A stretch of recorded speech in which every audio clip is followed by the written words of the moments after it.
प्यार किया तो डरना क्या, जब प्यार किया तो डरना क्या, प्यार। अपनी अदाकारी और खूबसूरती के जलवे बिखेर कर इन्होंने दशकों तक देश विदेश के लाखों लोगों के दिलों पे राज किया। इस अभिनेत्री को भारत की मर्लिन मनरो भी कहा जाता था। क्या आप जानते हैं इनको मधुबाला नाम किसने दिया था? समाये जहां फिर कहां। क्या आप जानते हैं इन्हें कई हॉलीवुड फिल्मों से भी ऑफर आए थे? मधुबाला की कौन सी एक ऐसी फिल्म थी जिसने लगातार 15 सालों तक बॉक्स ऑफिस पे हाईएस्ट कलेक्शन का रिकॉर्ड कायम किया था? क्या आप जानते हैं सिल्वर स्क्रीन पर प्यार सिखाने वाली इस अभिनेत्री को असल ज़िंदगी में कभी प्यार नसीब ही नहीं हुआ? किस कारण से ये उम्र की सिर्फ 36 साल तक ही इस दुनिया में जी पाई? जानेंगे बहुत कुछ, बने रहिए मेरे साथ वीडियो के अंत तक। नमस्कार दोस्तों, मेरा नाम कबीर कुमार। आज हम बात करेंगे अपने ज़माने की बेहद खूबसूरत अदाकारा मधुबाला के बारे में। मधुबाला का जन्म 14 फरवरी सन 1933 को दिल्ली में पश्तून वंश के मुस्लिम परिवार में हुआ था। वह अताउल्ला खान और आयशा बेगम की 11 संतानों में से पांचवी थी। इनका असली नाम मुमताज़ जहां बेगम दहलवी था। इनके पिता एक तंबाकू फैक्ट्री में काम किया करते थे। नौकरी खोने के बाद परिवार की माली हालत बहुत ही खराब थी। इसके बाद गुर्बत की ज़िंदगी से राहत पाने के लिए महज 9 साल की उम्र में ही इनके पिता मुंबई के विभिन्न फिल्म स्टूडियो में लेकर जाने लगे। मुमताज़ को काम भी मिलने लगा।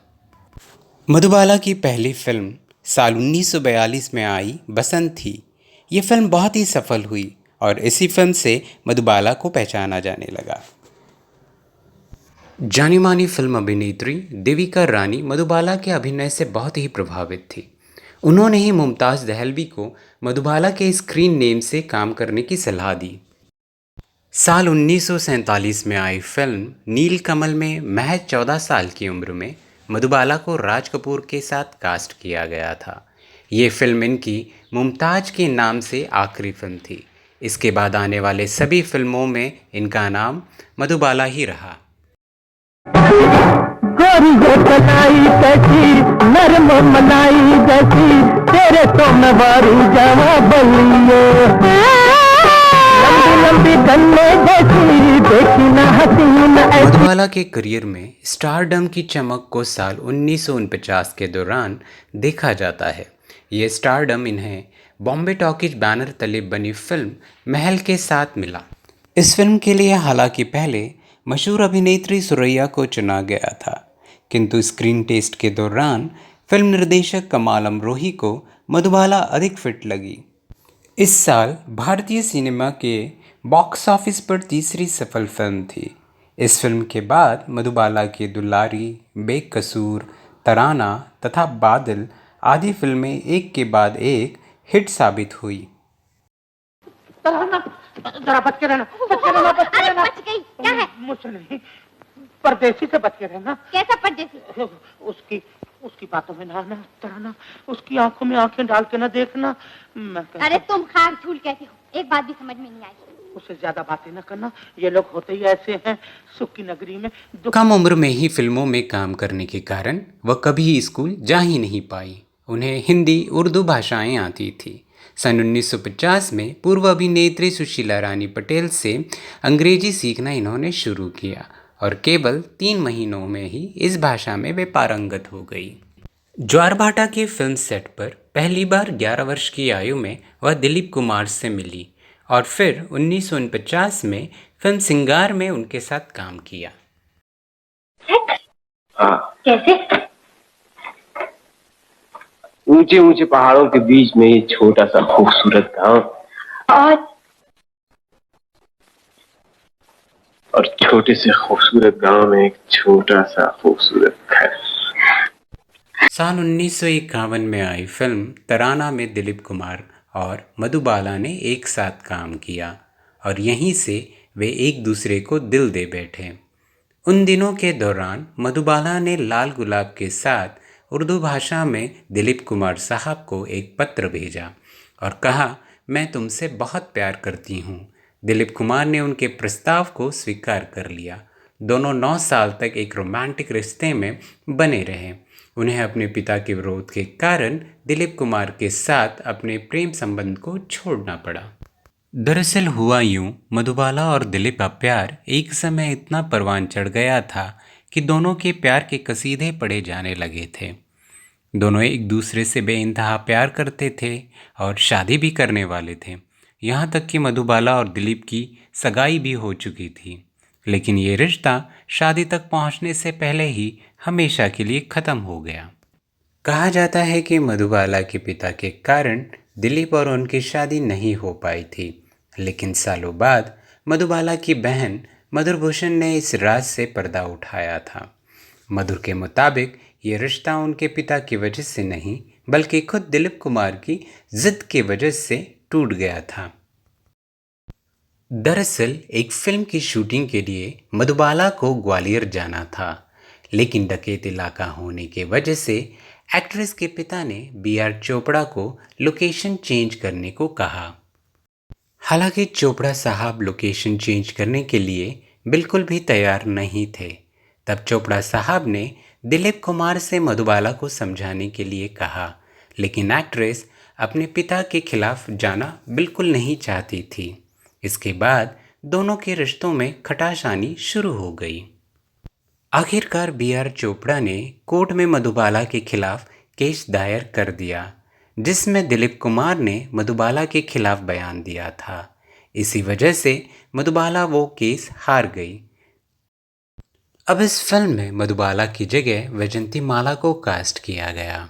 बाद में ये फिल्म कल्ट फिल्म साबित हुई।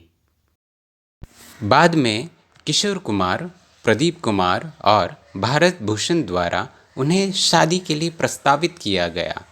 वर्ष 1956 में फिल्म ढाके की मलमल में उनकी मुलाकात किशोर कुमार से हुई और उन्होंने किशोर कुमार के शादी के प्रस्ताव को स्वीकार कर लिया। इसके बाद किशोर कुमार ने धर्म परिवर्तन कर इस्लाम धर्म अपनाते हुए अपना नाम करीम अब्दुल रखा और मधुबाला से शादी कर ली। मधुबाला के करियर की सबसे बड़ी हिट फिल्में मुगले आजम, मिस्टर एंड मिसेस 55, चलती का नाम गाड़ी, बरसात की रात और तराना है।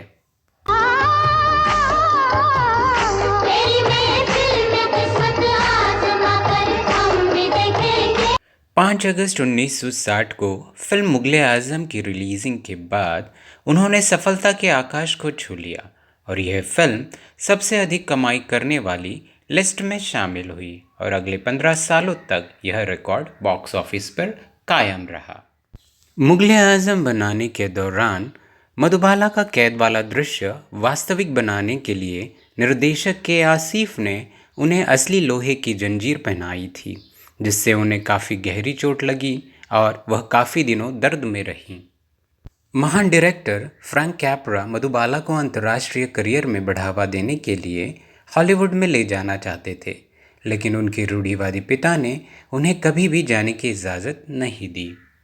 इनकी सुंदरता दुनिया भर में इतनी प्रसिद्ध थी कि अमेरिकी लाइफ पत्रिका जैसे कई विदेशी लोकप्रिय पत्रों ने उनकी खूबसूरत तस्वीरों को दिखाया और रंगमंच कला पत्रिका ने अगस्त 1952 के संस्करण में उनकी तस्वीर के साथ ग्लैमर पर एक लेख भी प्रकाशित किया था। मधुबाला ने लगभग 70 से अधिक फिल्मों में काम किया।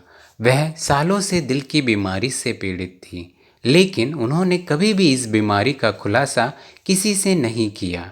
अधिक स्वास्थ्य समस्याओं के कारण वह दिन प्रतिदिन स्वास्थ्य रूप से कमज़ोर होती जा रही थी। एक दिन बहुत दिन हुए 1954 के फिल्म के सेट पर काम करते करते उन्होंने खून की उल्टी की।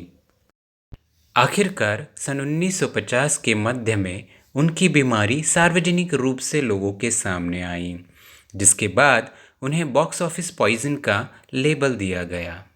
सन 1960 में वे अपना इलाज कराने लंदन गई, लेकिन वहाँ के डॉक्टर्स ने हार्ट ट्रांसप्लांट करने से मना कर दिया, क्योंकि उपचार करना संभव ही नहीं था। 1966 में अपनी फिल्म चालक को पूरा करने की कोशिश मधुबाला ने की। शूटिंग के दौरान वह दर्द को सहन नहीं कर पाई और बेहोश होकर गिर पड़ी। एज एन एक्ट्रेस अब ये उनका करियर लगभग ख़त्म हो चुका था। फिर उन्होंने एज ए डायरेक्टर फर्ज और इश्क से डायरेक्शन का करियर शुरू किया, लेकिन गंभीर स्वास्थ्य के कारण वह फिल्म को पूरा कर नहीं पाई। भीगा है सर गीला है, उसका कोई पेच भी ढीला है। तन भीगा है सर गीला है, उसका कोई पेच भी ढीला है। जब डॉक्टरों ने मधुबाला को कहा कि अब उनके पास सिर्फ 2 साल है, तभी उनके पति किशोर कुमार ने मधुबाला को उनके पिता के घर पर छोड़ दिया और कहा वह बाहर के कार्यों के कारण मधुबाला की देखभाल नहीं कर सकते। इलाज के दौरान किशोर कुमार ने उनके सभी खर्चों को भुगताया और हर 2 महीने के बाद मधुबाला से मिलने आया करते थे।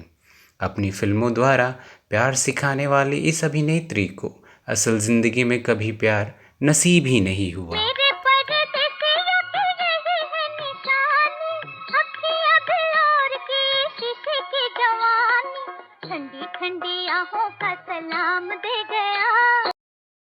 मधुबाला की बहन मधुभूषण के मुताबिक मधुबाला को जन्म से ही साइनोसिस, खराब ऑक्सीजन परफ्यूजन और वेंट्रिकुलर सेप्टल डिफेक्ट था। इस बीमारी के कारण उम्र के बस 36 वर्ष की आयु में उन्होंने इस दुनिया को अलविदा कह दिया। 18 मार्च 2008 को भारतीय डाक ने मधुबाला की याद में एक डाक टिकट को जारी किया। तो वहीं 2017 को नई दिल्ली में मैडम तुसाद संग्रहालय के द्वारा मधुबाला के मोम के पुतले का अनावरण किया गया। इस दुनिया में सबसे अच्छी चीज है क्या जी? पैसा। इस दुनिया में सबसे अच्छी चीज है क्या जी? पैसा। तो यह थी लाखों दिलों पर राज करने वाली मधुबाला जी के जीवन से जुड़े कुछ किस्से।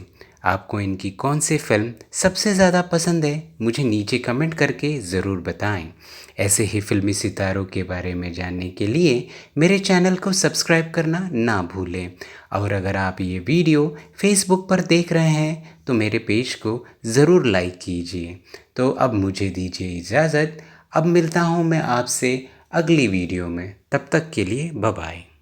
जानू जानू रे काहे ठन के है तोरा कंगना, जानू जानू रे काहे ठन के है तोरा कंगना। मैं भी जानू रे छुप के कौन आया तोर अंगना।